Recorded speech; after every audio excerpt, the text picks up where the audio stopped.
Hello everyone. कैसे हैं आप सब लोग। उम्मीद करता हूँ आप सभी अच्छे हैं। आज की इस वीडियो में हम लोग डिस्कस करेंगे the story of the integration of the Indian states, भारतीय राज्यों का एकीकरण। 15 अगस्त 1947 को हमारा देश आज़ाद हुआ। उस समय हमारा देश दो भागों में बटा हुआ था, ब्रिटिश इंडिया और प्रिंसली स्टेट्स। ब्रिटिश इंडिया वो भाग था जिस पर अंग्रेज़ों द्वारा सीधा नियंत्रण किया जाता था।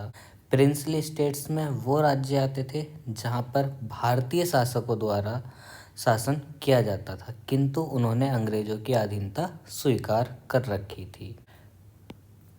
3 जून 1947 को माउंटबेटन ने माउंटबेटन प्लान की घोषणा करी, जिसके अधीन भारत का विभाजन सुनिश्चित किया गया। इसी को विधिवत स्वरूप देने के लिए 18 जुलाई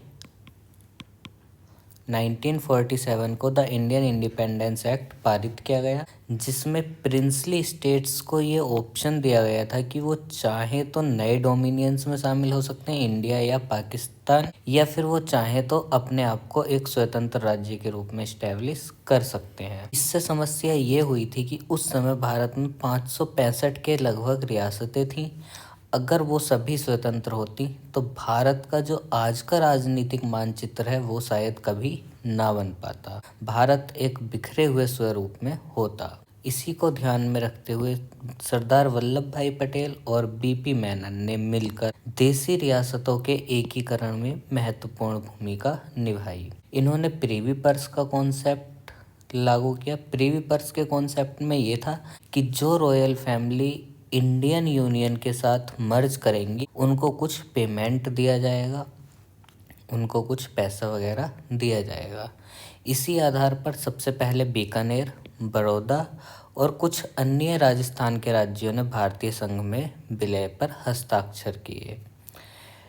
कुछ राज्य ऐसे थे जो भारतीय संघ में शामिल नहीं होना चाहते थे और कुछ अपने आप को इंडिपेंडेंट रखना चाहते थे, जबकि कुछ का ये मानना था कि वो पाकिस्तान में शामिल हो जाएं। तो चलिए देखते हैं राज्यों के बारे में। सबसे पहले हम लोग बात करेंगे त्रावणकोर की। त्रावणकोर दक्षिण भारत में स्थित है और ये आज का जो केरल है वहाँ पर ये पड़ता है त्रावणकोर। 1946 में त्रावणकोर के दीवान थे सर सीपी रामास्वामी अय्यर। इन्होंने ये डिक्लेयर करा कि ये इंडिपेंडेंट स्टेट के रूप में त्रावणकोर को रखेंगे और इनके यूके गवर्नमेंट के साथ भी कुछ गुप्त संबंध थे, ऐसा माना जाता है। ये भारतीय यूनियन के साथ भी अपना एक ट्रीटी साइन करने पर विचार कर रहे थे, लेकिन ये खुद को एक स्वतंत्र स्टेट के रूप में स्थापित करना चाहते थे। लेकिन 1947 में केरला सोशलिस्ट पार्टी के एक वर्कर द्वारा इनकी हत्या का प्रयास करा गया, जिसमें कि ये किसी तरह से सरवाइव कर गए। उसके बाद इन्होंने 30 जुलाई 1947 को त्रावणकोर को इंडियन यूनियन में सम्मिलित कर दिया। अब देखते हैं जोधपुर। जोधपुर प्रिंसली स्टेट में किंग भी हिंदू था और जो मेजॉरिटी पॉपुलेशन थी वो भी हिंदू थी, लेकिन जो जोधपुर के शासक थे उनका झुकाव पाकिस्तान की तरफ ज़्यादा था। ऐसा इसलिए था क्योंकि इनकी जब मोहम्मद अली जिन्नाह के साथ मीटिंग हुई थी तो उन्होंने इन्हें एक ब्लैंक पेपर पर सिग्नेचर करके दे दिए थे और इनको बोल दिया था कि आप जो चाहें वो कंडीशंस इसमें फुलफ़िल कर सकते हैं। इसी को ध्यान में रखते हुए वल्लभ भाई पटेल ने इमीडिएटली इनसे कांटेक्ट स्थापित किया और इनको बहुत से बेनिफिट्स देने की बात करी, जैसे कि इनको मुंबई पोर्ट का इस्तेमाल करने के लिए दिया गया और इनके यहाँ खाद्य सामग्री की आपूर्ति के लिए बोला गया। इस तरीके की इन्हें बहुत सारी रियायतें दी गई। इसके बाद 11 अगस्त 1947 को महाराजा हरवंश सिंह ने इंस्ट्रूमेंट ऑफ एक्सेशन पर सिग्नेचर कर दिए। इंस्ट्रूमेंट ऑफ एक्सेशन विलय पत्र के लिए एक सहमति थी। इसमें भारतीय संघ में शामिल होने के लिए कुछ शर्तें थी, वो दोनों को माननी होती थी। फिर है भोपाल। भोपाल के जो नवाब थे वो मुस्लिम थे, हमीदुल्ला खान, और यहाँ की जो मेजॉरिटी पॉपुलेशन थी वो हिंदू थी। हमीदुल्ला खान मुस्लिम लीग के ज़्यादा क्लोज थे और ये भारतीय राष्ट्रीय कांग्रेस के शासन को अपोज करते थे या उसका विरोध करते थे। उन्होंने अपना एक क्लियर डिसीजन बना लिया था कि वो अपने आप को एक इंडिपेंडेंट राज्य रखेंगे और इसके लिए उन्होंने माउंटबेटन को लेटर लिखा था। माउंटबेटन ने अपना वापसी में इन्हें जवाब देते हुए लिखा था कि no ruler could run away from the dominion closest to him. कोई भी शासक उस डोमिनियन से अलग नहीं जा सकता है जो कि उसके सबसे नज़दीक हो। जुलाई 1947 आते आते अधिकतर प्रिंसली स्टेट्स ने इंडियन यूनियन को ज्वाइन करने का फैसला कर लिया था। इसके बाद कुछ बड़ी रियासतें रह गई थीं, जैसे हैदराबाद है और भी थीं। तो अब हम लोग हैदराबाद के बारे में देखते हैं। हैदराबाद के जो शासक होते थे उन्हें निज़ाम कहा जाता था और जब भारत आज़ाद हुआ था हैदराबाद एक स्वतंत्र राज्य के रूप में स्थापित था। हैदराबाद के निज़ाम थे मीर उस्मान अली। मीर उस्मान अली एक लार्जली हिंदू पॉपुलेशन के ऊपर राज करते थे और उनका बहुत क्लियर स्टैंड था कि वो अपने आप को एक इंडिपेंडेंट स्टेट बना के रखेंगे और उन्होंने भारतीय डोमिनियन में शामिल होने से इनकार कर दिया था। उन्हें मोहम्मद अली जिन्ना से भी सपोर्ट मिल रही थी और इसी वजह से हैदराबाद के साथ रिश्ते लगातार बिगड़ते जा रहे थे। पटेल और अन्य मध्यस्थों के लगातार रिक्वेस्ट और उनके बातचीत के बावजूद भी कोई भी हल नहीं निकल पाया। ये जो निज़ाम थे, निज़ामों ने एक फ़ौज खड़ी करी थी जिसे रजाकार बोलते थे। इन्होंने रजाकारों की एक फ़ौज खड़ी करी थी। ये यूरोप से आर्म्स वगैरह इंपोर्ट भी करते थे। इनकी रजाकारों की जो फ़ौज थी वो लगातार हिंदू फैमिलीज़ को टारगेट करती थी जो हिंदू रेजिडेंट थे और उनके साथ लूट खसोट रेप ऐसी घटनाएं हो रही थी। जून 1948 में माउंटबेटन ने अपना इस्तीफ़ा दिया। उसके बाद कांग्रेस गवर्नमेंट ने ये डिसाइड करा कि वो हैदराबाद के ऊपर कोई ना कोई स्टेप ज़रूर उठाएगी। सितंबर 1948 में इंडियन आर्मी भेजी गई हैदराबाद में और ऑपरेशन पोलो चलाया गया। एंड ये एनकाउंटर 3 से 4 दिन तक चला था। उसके बाद हैदराबाद के ऊपर इंडियन कंट्रोल हो गया था और हैदराबाद को इंडिया का एक इंटीग्रल पार्ट बना दिया। जब हैदराबाद को इंडिया का इंटीग्रल पार्ट बनाया तब वहाँ के निज़ाम को हैदराबाद का गवर्नर ऑफ स्टेट बनाया गया था।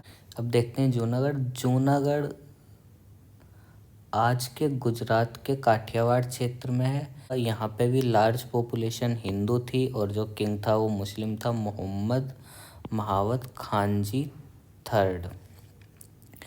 15 सितंबर 1947 को नवाब मोहब्बत खान जी ने ये डिसाइड करा कि वो पाकिस्तान में अपना विलय करेंगे। माउंटबेटन ने उनसे बोला था कि वो इंडिया में विलय करें, लेकिन वो उसको इग्नोर करते हुए पाकिस्तान के साथ ज्वाइन करना चाह रहे थे। जूनागढ़ के 2 क्षेत्र मैंगरोल और बाबरीवाड़ा, ये दोनों ने ये डिक्लेयर करा वो इंडिया में अपने आप को एक्सीड कर रहे हैं।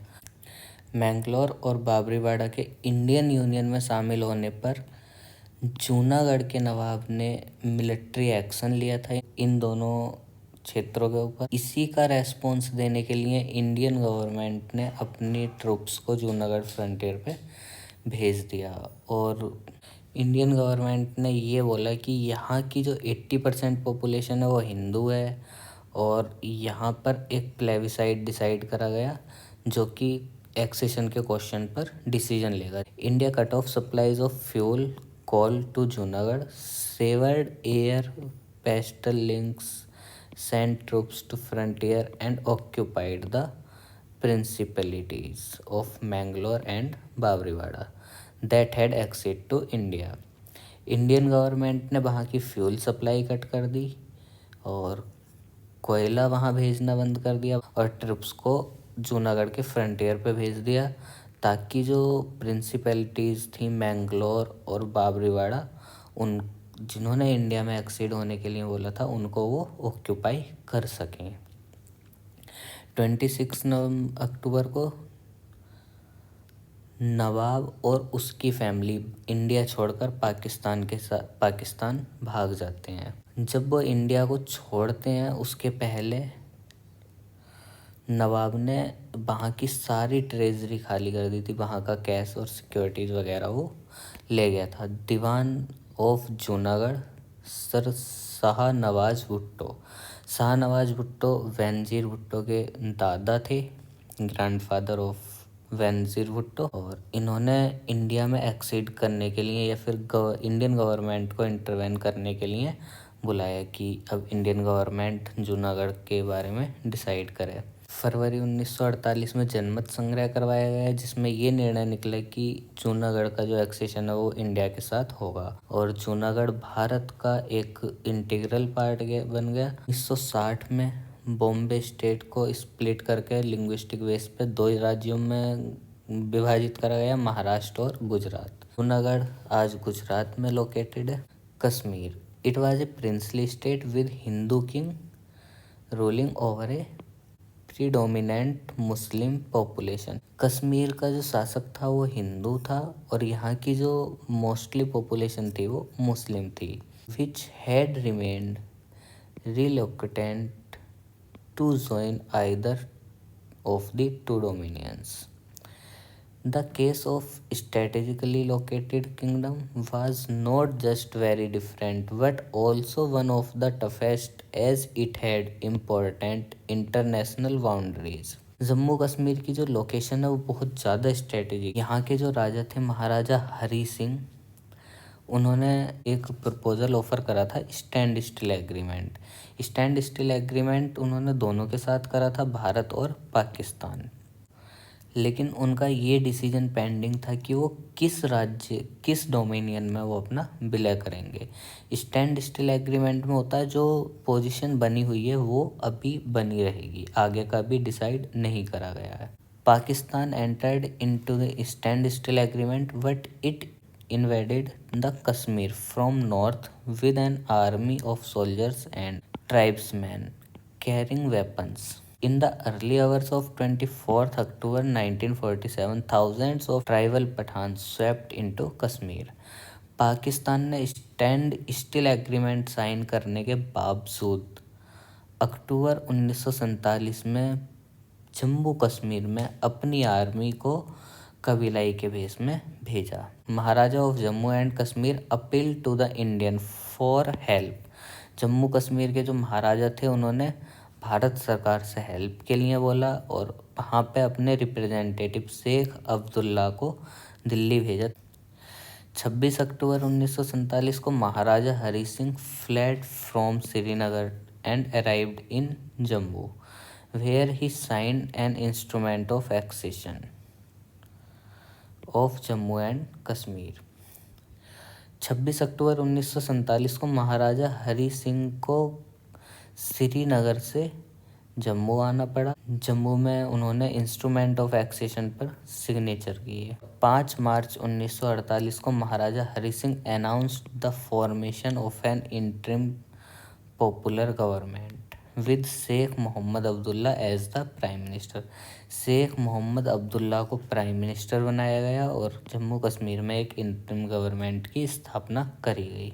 मणिपुर 15 अगस्त 1947 के पहले अधिकतर राज्य भारतीय संघ में शामिल हो गए थे जिनकी बाउंड्री भारत से लगती थी। आज़ादी के कुछ दिन पहले महाराजा ऑफ मणिपुर बोध Chandra Singh signed the instrument of accession with the Indian government on the assurance that the internal autonomy of Manipur would be maintained. आज़ादी के कुछ दिन पहले मणिपुर के महाराजा ने विलय पत्र पर इस शर्त के साथ हस्ताक्षर करे थे कि जो मणिपुर की इंटरनल ऑटोनॉमी है या फिर जो उसकी आंतरिक स्वायत्ता है वो रहेगी। Under the pressure of public opinion, the Maharaja held election in Manipur in June 1948. Public pressure में आकर के मणिपुर के महाराजा ने मणिपुर में जून 1948 में इलेक्शन करवाया। State become a constitutional monarchy. जो मणिपुर था वो संवैधानिक राजतंत्र बना and thus Manipur was the first part of India to hold an election based on universal adult franchise। इस तरीके से मणिपुर भारत का पहला पार्ट था जहाँ पर कि इलेक्शन हुआ था। यूनिवर्सल एडल्ट फ्रेंचाइजी का मतलब है कि प्रत्येक व्यक्ति को वोट देने का अधिकार था। In the legislative assembly of Manipur there were sharp difference over the question of merger of Manipur with India. Manipur की जो लेजिस्लेटिव असेंबली थी उसमें इस बात पर कोई एक मत नहीं था कि वो भारत के साथ मर्जर करें या ना करें। The government of India succeeded in pressuring the Maharaja into signing A merger agreement in September 1949 without consulting the popularly elected legislative assembly of Manipur. Bharat की सरकार ने मणिपुर के जो राजा थे उन पर इस बात के लिए दबाव बनाया कि वो भारत में विलय पर हस्ताक्षर कर दें।